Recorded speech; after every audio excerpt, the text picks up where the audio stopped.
23 मई को मेघालय की पहाड़ियों में क्या हुआ था? सोनम ने कैसे अपने पति राजा रघुवंशी को मौत के घाट उतारा? क्या हत्या का मोटिव सिर्फ प्रेम प्रसंग है? यह कहानी इससे कहीं आगे की है। इन्हीं सवालों का जवाब तलाशने मेघालय पुलिस आज सोनम और 3 आरोपियों को वही सावडोंग फॉल्स लेकर पहुंची। 23 मई को पूरी वारदात का वहां पर रिक्रिएशन आज किया गया।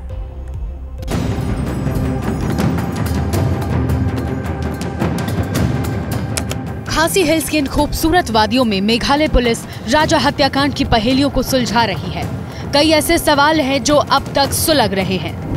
ये तस्वीरें 23 मई की हर एक कड़ी को जोड़ने की मुहिम है ताकि संपूर्ण सच सामने आ सके। भारी बारिश के बीच मेघालय पुलिस आज सोनम समेत 4 आरोपियों को क्राइम सीन पर लेकर पहुंची। जो तमाम कातिल है वो यहीं पर पुलिस के साथ मौजूद है। पुलिस की टीम एक एक करके सबको यहाँ पर बुला रही है और सबसे ये पूछा जा रहा है कि किस वक्त कौन कहाँ पर खड़ा हुआ था। सीन को रिक्रिएट किया जा रहा है और तमाम जो आलाधिकारी हैं वो इस वक्त यहाँ पर मौजूद हैं। तीनों कातिल यहाँ पर मौजूद हैं। इसके अलावा सोनम भी यहाँ पर मौजूद है। जो ग्रीन कलर की ये कार आप देख रहे हैं, इसी के अंदर सोनम को बैठाया गया है। तो अब जो सीन है उसको रिक्रिएट किया जा रहा है। तमाम इस पूरे सीन की वीडियोग्राफी यहाँ पर पुलिस के द्वारा की जा रही है और ये जानने की कोशिश की जा रही है कि कत्ल के समय कौन कहां पर खड़ा हुआ था, स्कूटी कहां पर पार्क की गई थी और किस तरीके से कत्ल की इस पूरी वारदात को अंजाम दिया गया था।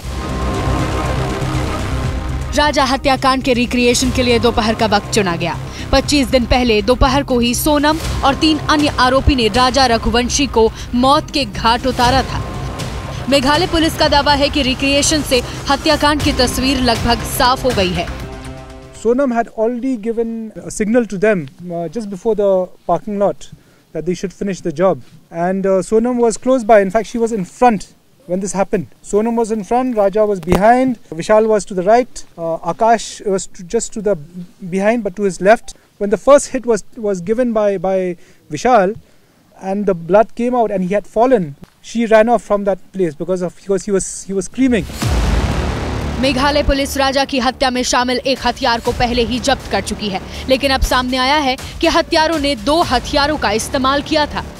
एसडीआरएफ दूसरे हथियार की तलाश में जुटी है। राजा का फोन पहले सोनम ने तोड़ा, फिर विशाल ने। सोनम ने अपने फोन भी नष्ट किए जो अब तक नहीं बरामद हुए हैं।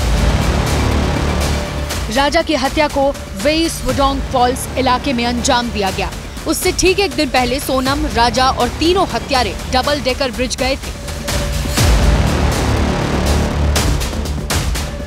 डबल डेकर ब्रिज से लौटने की पहली तस्वीर सोनम और राजा की है। दूसरी तस्वीर में उसी रूट से हत्यारे भी लौटते दिख रहे हैं। हत्यारों की ये तस्वीर सुबह 9:25 की बताई जा रही है, जबकि सोनम और राजा का ये वीडियो 9:45 का बताया जा रहा है। दोनों तस्वीरों में करीब 20 मिनट का अंतर है। अब दूसरे वीडियो का विश्लेषण करते हैं। तस्वीरों में दिख रहा है कि विशाल सबसे आगे चल रहा है। वो कैमरा की तरफ देख भी रहा है। वहीं आनंद अपना मुंह दूसरी ओर घुमा लेता है। तीसरे आरोपी आकाश का चेहरा दूर से दिख रहा है। पास आने पर वह अपना मुंह नीचे कर लेता है। उसके बड़े बालों की वजह से चेहरा ढक जाता है। इसी ट्रैक को पार कर ये सभी राजा की हत्या करने के लिए वेई सावडोंग फॉल्स की तरफ निकले। मेघालय पुलिस इस वीडियो की पड़ताल में जुटी है। जिस शख्स ने ये वीडियो शूट किया, मेघालय पुलिस उससे भी पूछताछ करेगी। Yes. In fact, that will help us also because the whole thing is we are trying to prove is that these people were there together. So that video also in fact just helps us. जैसे जैसे राजा हत्याकांड की जांच आगे बढ़ रही है, नई कड़ियां जुड़ रही हैं। शुरुआती जांच में हत्या की वजह प्रेम प्रसंग सामने आया था, लेकिन मेघालय पुलिस जांच इससे आगे ले जाने की तैयारी में है। Out here is actually finding out its motive. Though the preliminary investigation, as we have already said, that there's a love triangle, but we are trying to explore if there's any other thing more. This investigation doesn't end here. दरअसल 11 मई को ही इंदौर में सोनम और राजा की शादी हुई थी। Police सूत्रों के माने तो ये काफी असामान्य है कि शादी के महज कुछ ही दिनों में सोनम ने अपने पति के लिए इतनी नफरत पैदा कर दी थी। यानी जांच का एक सिरा अभी बाकी है। सोनम के कई और राज सामने आ सकते हैं।